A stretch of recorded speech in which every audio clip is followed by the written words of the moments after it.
Anak tak pernah meminta untuk dilahirkan. Kalianlah yang menginginkan kehadirannya dengan mengataskan nama cinta.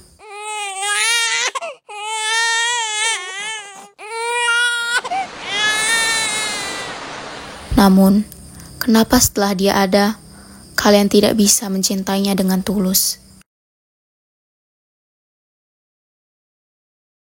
Sabiru Argantara, atau seringkali dipanggil dengan sebutan Biru. Kata orang, kehidupan Biru sangatlah bahagia, lantaran berasal dari keluarga kaya raya. Tapi nyatanya, tidak sama sekali. Biru sama sekali tidak tahu rasanya kasih sayang orang tua. Langit menghitam dengan udara yang terasa dingin dan begitu mencengkam. Bulan tampak terbelah tertutup awan.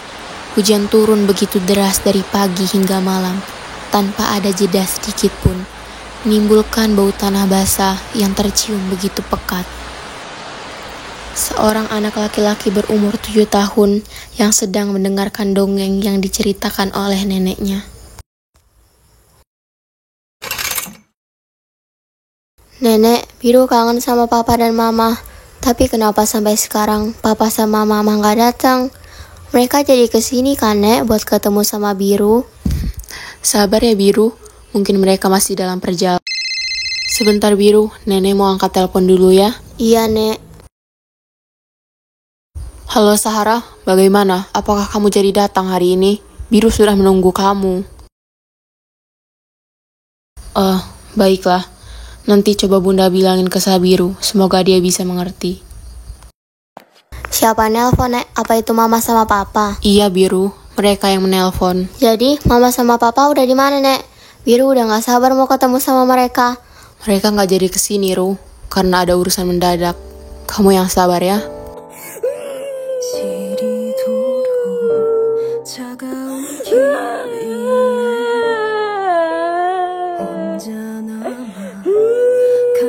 Sudahlah, Biru. Jangan menangis. Ada nenek di sini ya.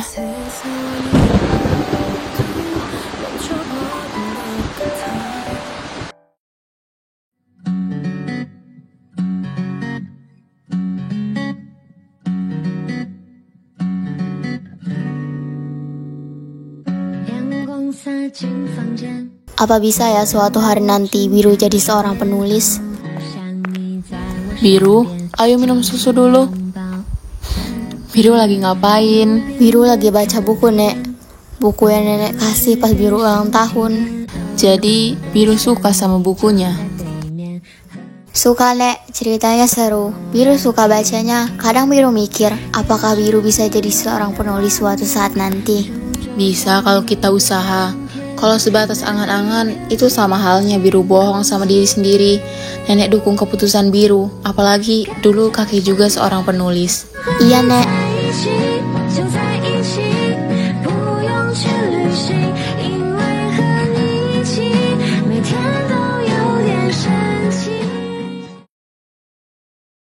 Tahun demi tahun pun berlalu.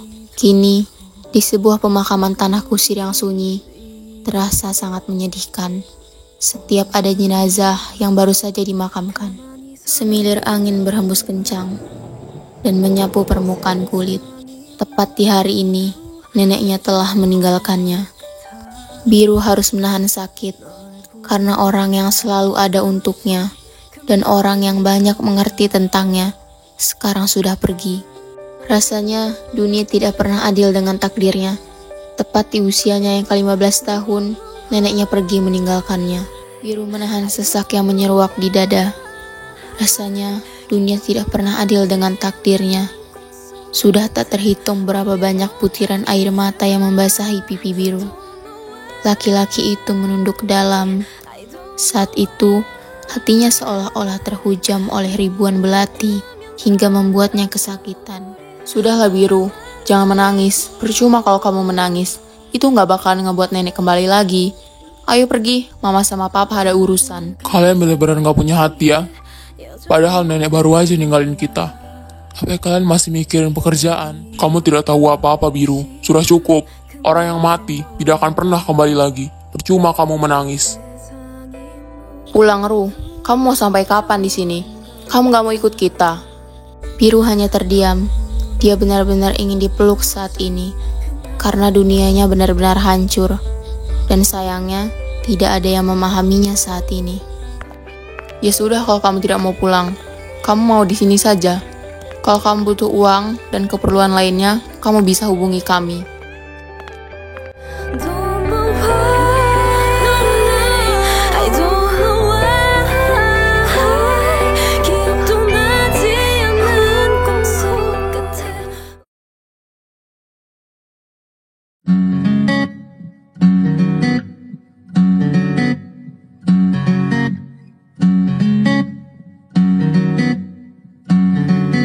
Laki-laki berkacamata itu bangkit dari tempat duduk dan meregangkan otot tubuhnya. Sebuah senyum terukir di wajah laki-laki itu. Tak lain, itu adalah Sabiru.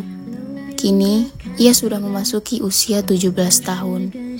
Sekarang, Sabiru adalah seorang penulis terkenal. Banyak dari beberapa karyanya yang telah diterbitkan menjadi sebuah novel.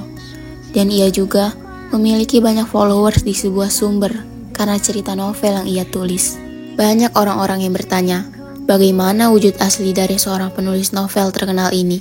Karena Biru sama sekali tidak pernah menampakkan wujudnya di muka umum.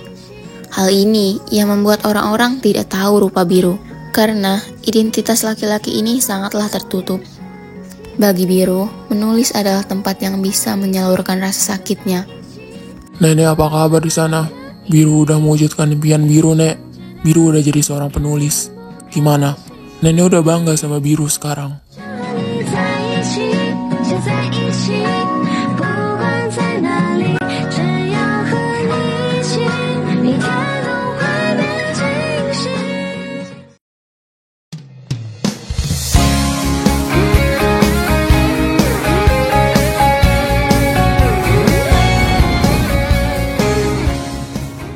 Ini dia, Semandra. Semandra adalah kepanjangan dari SMA Baskara, sekolah ternama di kota tempat Biru tinggal. Tak lain, karena banyak siswa dan siswi yang berbondong-bondong setiap tahun masuk ke sekolah favorit ini. Disinilah tempat Sabiru bersekolah.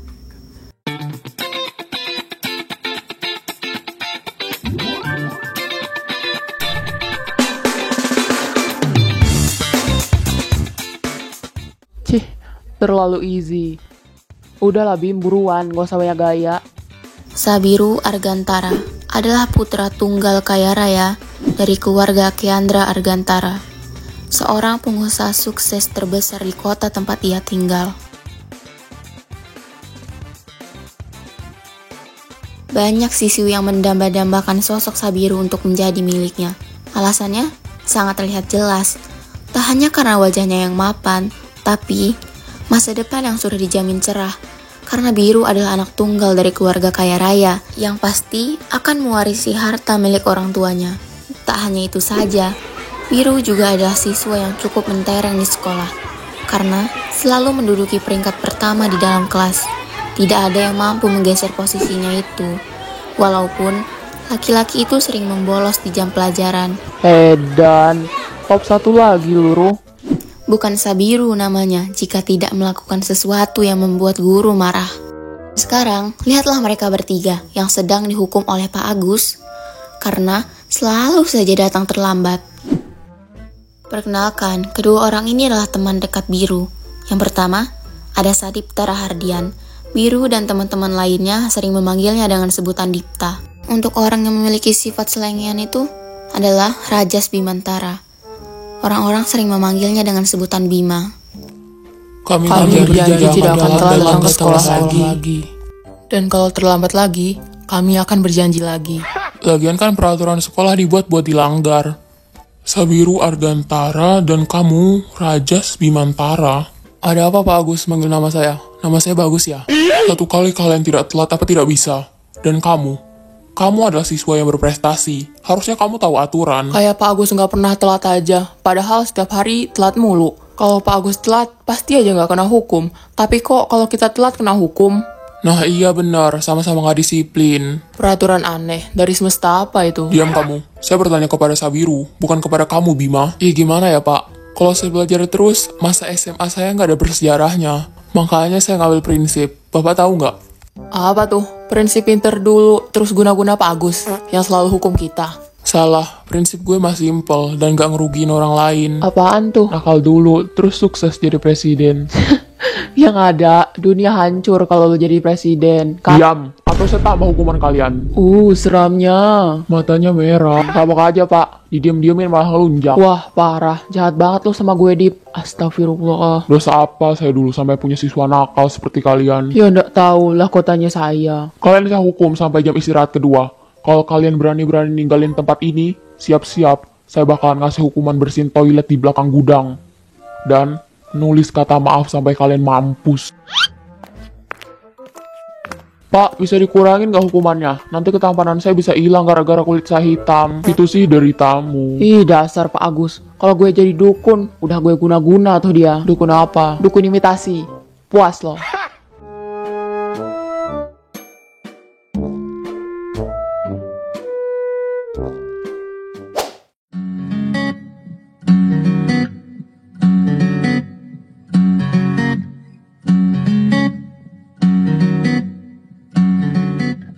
Luna, nanti tolong temenin gue ke gudang ya.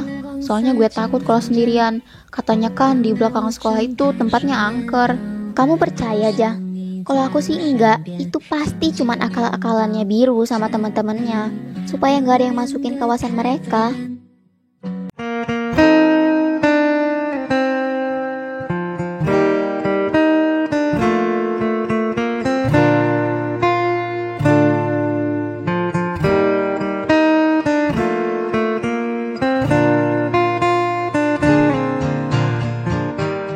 Kenapa, Dip? Lu galau? Perasaan lagunya itu mulu yang dimainin. Galau apanya? Pacar aja gak punya.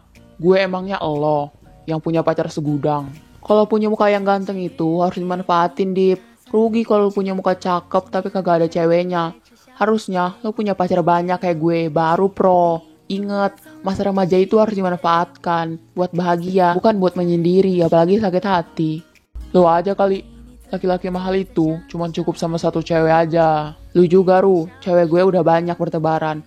Kalau lu mau, ambil. Kasian gue ngeliat lu jomblo terus. Gue gak mau bekasan lo. Lu ngasih cewek udah kayak ngasih gorengan. Lagian, gue gak mau pacaran. Apalagi zaman sekarang, cewek pada matre semua. Bekas, emangnya lu kira gue ngapain mereka? Gue udah berkali-kali bilang sama lu pada, kalau gue gak bakalan pernah mau pacaran lagi. Iya ya tahu, tapi mau sampai kapan lu ngehindar dari cewek-cewek? Banyak yang suka sama lu, Ru. Cobalah buka hati sekali lagi. Kayak si Alora 12C tuh.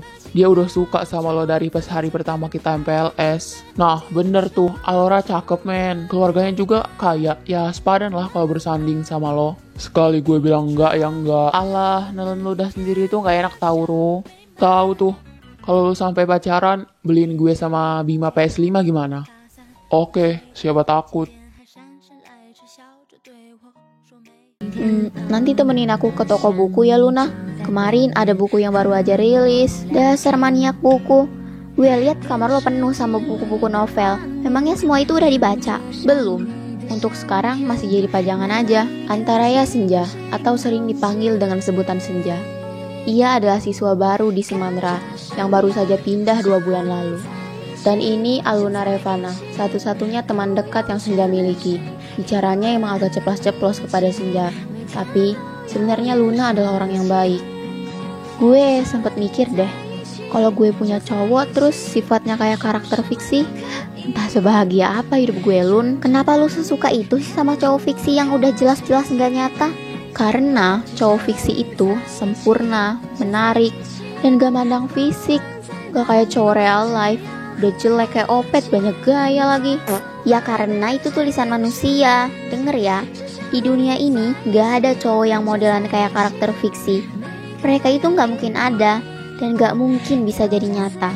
Catat baik-baik, mereka itu cuman tulisan manusia. Udah gepeng, gak hidup, gak nyata. Udah itu gelarnya almarhum lagi. Wah parah, jahat banget lu, Lun. Senja, lu mau kemana? Tungguin gue. Aduh, ya bukunya. Ih, lu punya mata nggak sih? Kalau jalan tuh pakai mata, jangan pakai dengkul. Harusnya gue yang nanya gitu. Lo punya mata apa enggak? Atau jangan-jangan mata lo bermasalah? Oh, pakai kacamata. Pantesan blur. Sialan, lo bilang mata gue bermasalah. Lo sendiri jalan fokusnya cuman ke HP aja.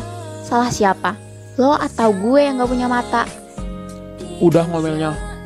Lagian lo gak apa-apa. Jadi gak usah alay deh. Lo udah salah gak tahu diri juga ternyata. Ih, main pergi aja. Awas ya lo setan. Kalau gue ngelihat lo lagi, gue patahin kaki lo. Ya udah lakuin aja. Itu pun kalau lo punya nyali. Sombong. Gue sumpahin lo jatuh di angkringan. Udah aja, biarin aja. Lu mending gak usah cari masalah sama dia.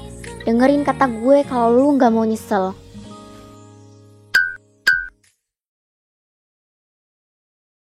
Selalu saja seperti ini. Tidak bisakah rumah ini harmonis sekali saja? Aku capek. Setiap pulang ke rumah kamu selalu marah-marah tidak jelas. Kalau begitu, kamu berhenti jadi seorang model. Memangnya aku tidak mampu membiayai kebutuhan kamu? Aku gak akan pernah berhenti jadi seorang model. Kalau kamu terus mengekang aku seperti ini, lebih baik kita bercerai saja. Kalau aku mau, dari awal aku sudah menolak kamu, Sora. Tapi aku masih ingat bahwa kita masih memiliki seorang anak. Kata orang, rumah adalah tempat pulang paling nyaman. Sangat berbeda untukku. Ketika mereka merasakan kenyamanan dan kehangatan keluarga, aku malah sebaliknya. Keluargaku adalah luka. Sedangkan rumahku terlalu berisik. Tidak pernah ada canda tawa sedikit pun. Rumah ini terasa dingin dan terdapat banyak luka. Dasar anak sialan, baru pulang kamu. Gara-gara kamu terlahir di dunia ini, hidup saya jadi susah. Saya menyesal melahirkan anak seperti kamu. Kenapa kamu tidak mati? Kenapa saya harus punya anak? Sora, cukup! Maaf, aku juga tidak mau terlahir di dunia ini. Kenapa ibu menyalahkanku? Bukankah ibu yang menginginkanku ada di dunia ini dengan mengataskan nama cinta? Tapi kenapa setelah aku terlahir, ibu menyuruhku untuk mati? Karena kelahiran kamu itu kesalahan fatal. Kalau waktu bisa diputar kembali, saya tidak ingin mempunyai anak seperti kamu. Sora, bisakah kau berhenti? Jangan kurang ajar kamu, Senja. Mau kemana kamu?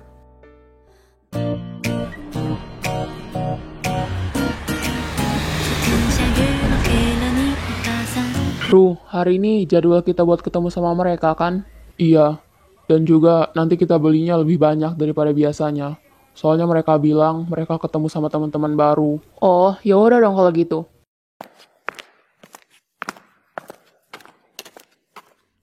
Hai Biru. Alora, ada apa? Biru, kamu suka baca buku kan? Gimana kalau nanti pas pulang sekolah kita pergi ke perpustakaan kota? Gak makasih, gue ada urusan. Wah, parah lo, Ruh. Biru, kita pergi dulu ya. Nanti kita coba bujuk si Biru. Iya Bim. Jangan dimasukin hati ya, Biru emang kayak gitu orangnya. Iya, lu tenang aja. Sesusah itu ya Ruh buat masuk ke hati lu. Harus dengan cara apa lagi supaya bisa ngebuat lu suka sama gue?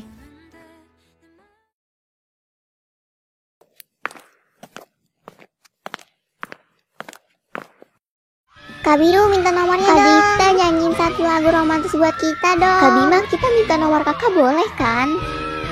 Dasar perempuan gila. Hai cantik, boleh nggak kakak minta nomor WA kamu? Enggak, kata ayah nggak boleh deket-deket sama predator buaya kayak kakak. Lo lagi? Aduh, maaf gue gak sengaja. Lu harus hati-hati sama Biru, Ja. Dia itu nakal, gak mandang cewek atau cowok. Kalau dia udah marah, gak bakalan pandang bulu. Biru, kamu gak apa-apa kan? Gue usah ikut campur, diam lo di sana. Lihat, gara-gara lo, HP gue ketumpahan air panas. Gue nggak mau tahu, lo harus ganti. Tapi gue gak punya uang. Berapa uang jajan lo? Jangan kasar, Ruh. Dia cewek, biar gue yang ganti. Mau cewek atau cowok, semuanya sama di mata gue. Dia yang salah, harusnya dia yang tanggung jawab. Jawab pertanyaan gue, berapa uang jajan lo? Ngapain lo nangis? Lebay. Cuma gara-gara kena air panas doang. Mana? Katanya kemarin lo mau matahin kaki gue. Gue nggak mau dengar alasan lo. Gue mau, lo ganti rugi. Tapi gue emang bener-bener gak punya uang. Atau boleh gue cicil?